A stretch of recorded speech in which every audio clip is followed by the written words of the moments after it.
So you're calling him Daddy now, Chloe? You seem to be close with that flashy man. At the words of my younger son's wife, my older son's wife, Chloe, turned bright red with anger. Stop saying things like that. Are you trying to harass me? What does she mean by a flashy man? I must uncover the truth for my dear son's sake. My name is Susanna. I'm a 65-year-old enjoying a relaxed retirement after raising my 2 sons as a single parent. They've finally become independent. Life is relaxed now, but just a few years ago, I went through an unbelievable turmoil. It was right after receiving the news that my eldest son, Anthony, and his wife, Chloe, were expecting a baby. Anthony, who married in his late 20s, had been struggling to have children. Anthony loves children and often felt downhearted, seeing his younger brother's family already having 2 kids while he remained childless. We consoled him numerous times, saying these things are beyond our control. When we heard the pregnancy news, not just me, but even my younger son's family was overjoyed. Everyone was looking forward to the birth of Anthony's child, but I started to notice something odd about Chloe. Anthony and Frederick, my younger son, often visited me, worrying about me living alone. Aren't your wives bothered by it? But neither daughter-in-law showed any signs of discomfort. Maybe they don't like it deep down, so I told my sons, "You're married now, don't come home too often." However, about a year before the pregnancy news, Chloe started disappearing frequently with her mobile phone. At first, I didn't pay much attention to it and let it be. But one day, I encountered her making a phone call in our parking lot after she disappeared from the living room. Maybe not today. Thursday then. Don't worry, I'm handling it well. I'm quite capable, you know. She had been working part-time at a grocery store since getting married, probably discussing shift adjustments or something.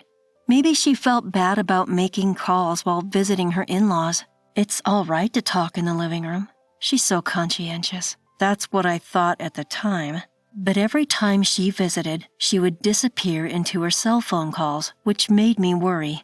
Isn't that happening a bit too frequently? Such frequent shift changes might indicate a poor working environment. I care for Chloe as if she were my own daughter. If it were a harsh work environment, I'd want to tell her, "Don't overwork yourself, rely on your son."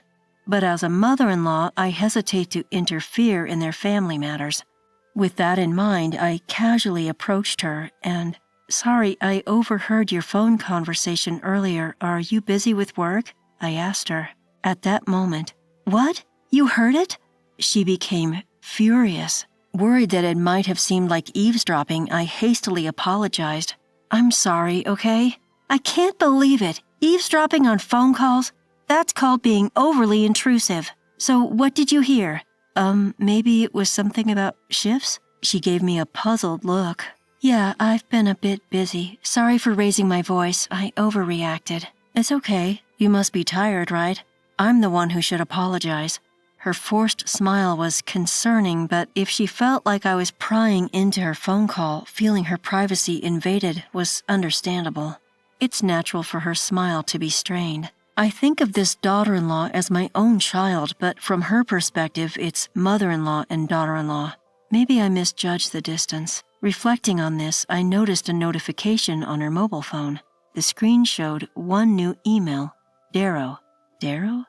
She registers Anthony and my names with full names, so it felt odd she had a nickname like Darrow saved. She quickly pocketed her phone. A nickname for someone close? I hesitated to ask who's the message from, due to the slightly tense atmosphere, when suddenly, da-da-da, Cleo, Frederick's wife, entered the room singing a mysterious tune. "Ah, Susanna, Chloe's here. Great to see you." Cleo was nonchalant, but I didn't miss how Chloe's shoulders flinched at the sound of Cleo's song. The fleeting worry I felt was hard to shake off. Cleo has her quirks, or rather quite unusual habits. Once, when I saw her staring out the window and asked, "What are you doing?" "Praying for road safety," she said. I knew Frederick liked quirky girls, but I never thought he'd marry someone so eccentric. However, that night, we received news that Frederick was involved in an accident. A car burst into flames right in front of his vehicle. Miraculously, both Frederick and his car were unscathed. It was said to be a miracle. I thought it might be thanks to her prayers for traffic safety. There was also a time when she suddenly told me, "Susanna, that's no good. You're not smart." Naturally, I was irritated, and Frederick rushed to apologize, saying, "What are you saying? Sorry, Mom, she's a bit scatterbrained." But later, when I went to the hospital with a severe headache, they found an early-stage brain tumor. Fortunately, it was benign and caught early, so the treatment was straightforward. However, I later realized her comment about being not smart might have been literal. While I wish she would have phrased it differently, I still think she's a good person. Considering that, when she sang da-da-da, it must have meant something. If Chloe was indeed being unfaithful, I wanted to gather evidence. But after that day, she stopped visiting our house. Well, I myself want her to prioritize her child during this pregnancy, so I have no complaints. However, the fact that she stopped visiting our house after that incident is still concerning to me. With my unsettled feelings unresolved, Anthony's long-awaited first child was born, a girl. Chloe refused visitors, citing her recovery, so Frederick and I went to Anthony's house after her discharge to see the baby. However, upon arriving, we found Chloe, who appeared far more energetic than expected, waiting at the entrance. "Everyone's here together," she said with a smile. "Chloe seems very lively, too," Cleo commented. At that moment, Chloe's face twisted. I finally recovered. Frederick and I exchanged looks, each thinking she might have been fine all along and just avoiding us. "So you've brought a gift for the baby, haven't you?" "Oh, yes, I have." "Can I see it?" I was astonished at her high-handed attitude, demanding the baby shower gift with an outstretched hand. She had changed a lot since we last met. It was not a conversation to have at the front door, yet she didn't invite us in. My anger began to rise, but I reminded myself that she might still be unsettled post-delivery. When I handed over the gift, she immediately began checking its contents. 1, 2, 3, huh? After counting the bills, she glared at us angrily. "Just $1,000? Don't joke with me. I won't let you see my daughter for less than $3,000, she said loudly and arrogantly. Cleverly, she clutched the congratulatory money for the birth. That's more than the usual rate, Cleo said. That's exactly right. Usual rate? I'm troubled if you talk to me with the same values as other people. You want to see your adorable grandchild, right? Is their worth only $1,000? Look, you can't put a price on grandchildren with money. After all this trouble coming here, what are you trying to say? Confused, I watched her snort in disdain. I don't need such pretty words. If you want to see your grandchild, prepare more than $3,000. You can't see her today, just leave the gift and go. Telling my husband is useless. He's out on sudden work, and unless the gifts increase, I have no intention of letting you meet her. How selfish. No, rather, why has she suddenly turned into a beggar? As I was trying to understand the situation, it happened. Chloe, I have a request. Huh?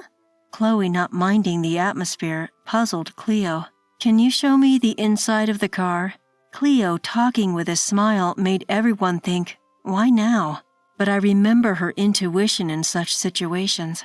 Maybe she's onto something. It's okay if we can't see the grandchild, but last time, Anthony gave me a ride to the station, and I dropped my earrings. I want to go look for them. Of course, it was a lie to get Cleo's request through. I haven't been in Anthony's car for about 5 years. Looking puzzled, Chloe agreed. Well, if it's just that. While she went to get the car keys, I asked Cleo, is there something in the car? She replied, huh? Susanna, you dropped your earrings, right? I was surprised. Yes, she believed that lie. Troublesome. So maybe there's nothing in the car? If there's nothing, then there's nothing. Half resigned, I searched the car after getting the keys and opening it. Frederick, too, fully believed I lost my earrings and helped Cleo and me look. Maybe there's something in this car, a clue as to why Chloe changed or about Darrow. Such hope was driving me forward. Ah, Chloe, I found the earrings. What Cleo held up clearly were earrings meant for men. Cleo, that's a man's earring, Frederick pointed out with a half smile. But the moment he spoke, he covered his mouth, frozen. Right, Anthony doesn't wear earrings. He doesn't even have pierced ears. So whose earring is this? Glancing at Chloe, she stood petrified, staring at the earring, her face pale. Whose is this? She remained silent to my question. It's Daddy's, isn't it? Chloe, unfazed by Cleo's casual talk, shouted with a flushed face. Stop saying that! But you always call him Daddy here, right? You're close with that flashy guy. Frederick and I exchanged glances the moment we heard those words. Daddy? Or deciphering Cleo's drawn-out way of saying it, Dad? But Chloe always calls my eldest son by his name. She refers to her own father as Dad. I've never heard her call anyone Daddy. Could it be... This car has a dash cam, it seems. Oh, well, it's got various things. Right, can I take a look? Chloe stiffened again at my words. Frederick, without waiting for Chloe's permission, began searching for the dash cam button. Wait, don't touch it without asking. Why, is there something inconvenient? No, there shouldn't be. Nothing. Then it's fine. Let me see it. Wait, let me see the footage first. No way, I'm married. That's fine. You don't have to wear it. You're pregnant anyway, and you can't have more kids, right? Well, yeah. But this child is yours, right? You don't seem to realize that, Daddy. But you said you didn't want me to acknowledge it and would pass it off as your husband's. Yeah, be grateful for that, okay? If you abandon me in the future, I'll be angry. You have to keep loving me, okay?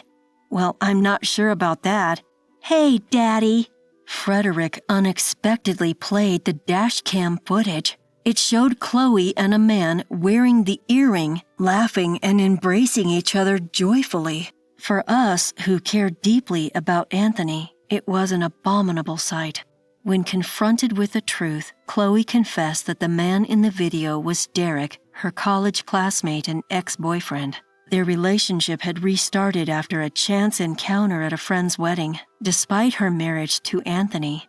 I remembered Cleo once singing "Duh," hinting at the man's name. Things were starting to connect. Did you not want us to meet the child because it isn't Anthony's? Chloe fell silent at my words and eventually started crying. Because when born, the baby looked nothing like Anthony. He keeps saying it resembles me, but I thought you'd definitely notice. You gave birth to someone else's child and still tried to get congratulatory money? Derek said he'd take the child for $10K. I thought if you really paid the $3K and saw the child, if I handed the child over to him and apologized, maybe you'd forgive a one-time mistake. I'm disgusted. What do you think a child is? Don't toy with a child for your own pleasure. And a man demanding money like that won't properly take care of the child, and we can't forgive such betrayal either. But I love them both. I don't want to divorce, but if it turns out the child doesn't resemble him, it'll definitely lead to a DNA test and divorce. Chloe ranted as if she was speaking reason. Frederick and I couldn't hide our disgust. Then it happened. I think Anthony knows, said Cleo. Chloe exclaimed. He seemed to realize the child didn't look like him and that you were often going somewhere in the car. But he stayed silent. The child is innocent after all. Being shunned by its biological mother, it'd be pitiful to be rejected by its biological father too. But foreseeing we'd find out, he worried alone. He's been having stomach pains lately.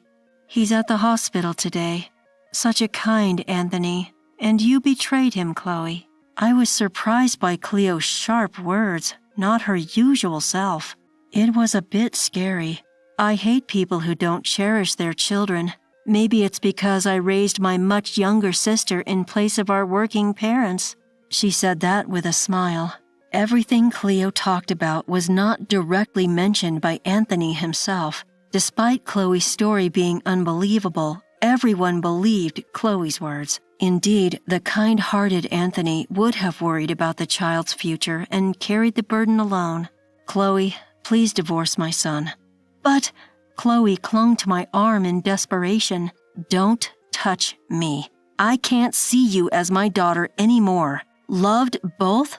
Don't talk nonsense. I can't trust my precious son with such an irresponsible woman." She slumped to the floor, pushing away my arm and crying, "I'm sorry," repeatedly. Cleo said, "You should apologize to the child you gave birth to, not Susanna." She was right. Cleo, usually a bit spiritual and mysterious, might actually be reliable. Later, Frederick and I contacted Anthony and told him everything that happened. Anthony knew about Chloe's affair. He had even seen the dashcam footage. Overwhelmed by the news of the pregnancy and unsure what to do, he kept silent. When the child was born, he hoped it would resemble him, but it didn't at all. His worries were just as Cleo had described.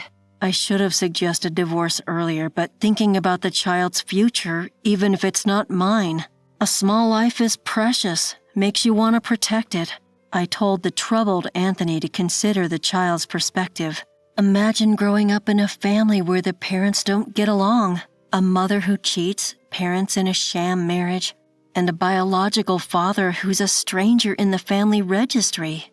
Such a complicated background is only painful for a child. I doubted Anthony and Chloe could function as a couple after this. It would only lead to a dysfunctional family. Better to have a divorce due to the mother's infidelity, leaving the child without a father. Anthony listened quietly and said, "Thanks, I feel a bit clearer now. It would be cruel to raise a child in a fake marriage." Months later, Anthony divorced. The delay was due to a reason. After much contemplation, he persuaded her to give the child up for adoption. When I suggested divorce, she desperately tried to please Anthony, but from his perspective, she was neglecting the child. She ignored the crying baby, focusing solely on Anthony until he stepped in to care for the child. Anthony scolded Chloe, telling her, "You're not fit to raise a child," and urged her to give up the child for adoption. Initially, Chloe claimed it was her child, but it seemed she was overwhelmed by motherhood. Gradually, she accepted the idea of adoption, saying, "I'm not cut out for motherhood." Perhaps she thought it would be easier to remarry Derek if she didn't have a child. However, things didn't go as planned.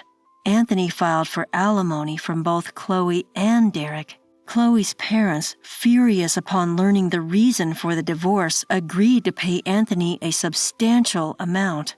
It seemed fair since they had bought a house expecting a child. Derek, faced with the alimony claim, rejected Chloe, saying, "Don't involve me in your mess." A major miscalculation for Chloe, who believed their relationship would continue even after the divorce. She approached Anthony, suggesting they reconcile, saying, "I've sorted things out with Derek," but that was far from being sorted. Anthony, having lost all feelings for Chloe, dismissed her, saying, "Stop with the ridiculous jokes." She was truly alone now. The child was adopted by a distant relative of her father, a family unable to have children. The child, born into a complicated situation, seems to be living peacefully, receiving much love from the adoptive parents. This environment is undoubtedly better than being with her. I haven't even seen the child's face, but I wish them happiness. After all, I once thought of them as my grandchild. Anthony was saying things like, "I'm done with marriage and women," leading Frederick to jokingly worry, "Anthony, don't turn gay."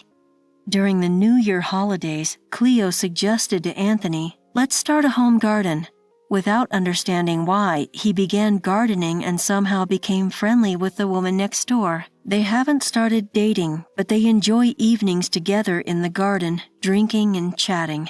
It's unclear what the future holds, but it's good to see him enjoying the company of a woman again. Frederick's children are growing too. One just started elementary school, and we were able to witness this milestone. Another grandchild is on the way. That makes 3. Our days are becoming more lively and joyful. I'm looking forward to it.